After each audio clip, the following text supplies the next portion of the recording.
Hello and welcome. This is me, Martin, and today we're going to be looking at different certificate grades on the CELTA course. When it comes to the CELTA course, there are three certificate grades. There's a Pass B, and a Pass A. There's also a Fail, but hardly any candidates tend to fail the course.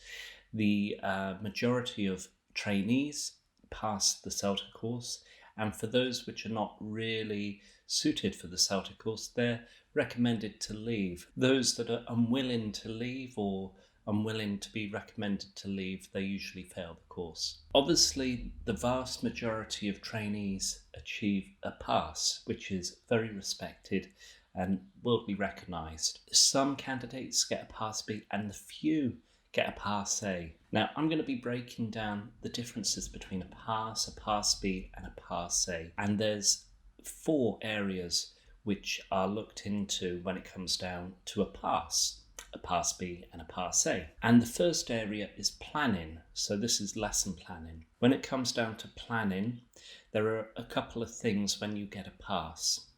The first part is that candidates are able to plan a lesson with guidance. The second part is that they can analyse target language adequately and generally select appropriate resources and tasks for successful language and language skills development. If you want to get a Pass B, candidates can plan effectively with some guidance. The second part of planning for the Pass B is that candidates can analyse target language well and select resources and tasks for a successful and effective lesson which focuses on language and language skills development. If you're going to get a Pass A, now this is pushing up the boundaries slightly.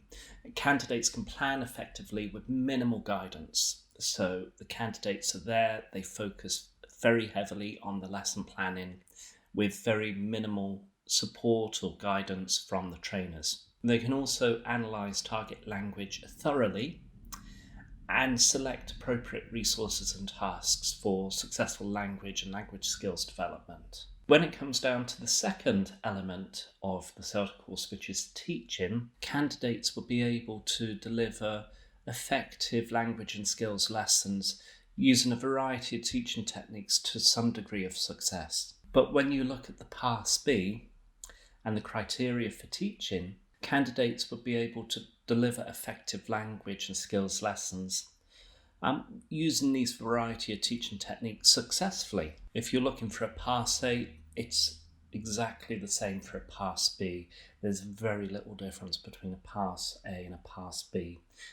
If you look at the criteria and the syllabus for a Pass A and a Pass B for the certification of grades on the CELTA handbook, then it's exactly word for word the same.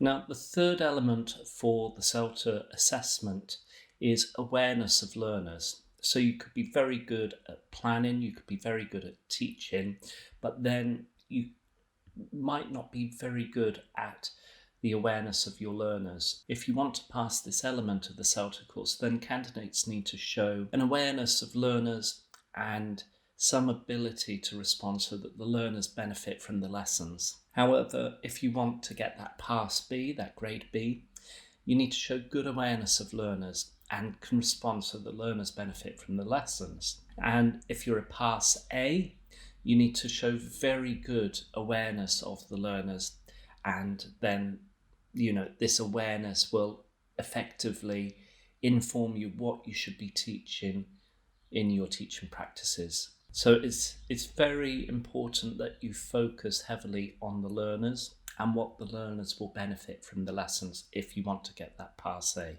The fourth element to get a pass or a Pass B or a Pass A on the CELTA course is the ability for reflection. And it's an important element when you go on the CELTA course. If you want to pass, candidates need to reflect on some key strengths and weaknesses of their lessons to develop their teaching skills. If you want to get a Pass B, you need to show that you're able to reflect in almost all situations consistently. And if you get a Pass A, then you should be aiming to try and reflect on all lessons, not just your own lessons, but reflecting on other trainees' lessons and teaching practices, so that it helps you develop your teaching skills. And there's an overall assessment criteria for the CELTA for Pass B and Pass A. And if you are passing, the candidate's planning and teaching shows satisfactory understanding of English language learning and teaching processes at the CELTA level.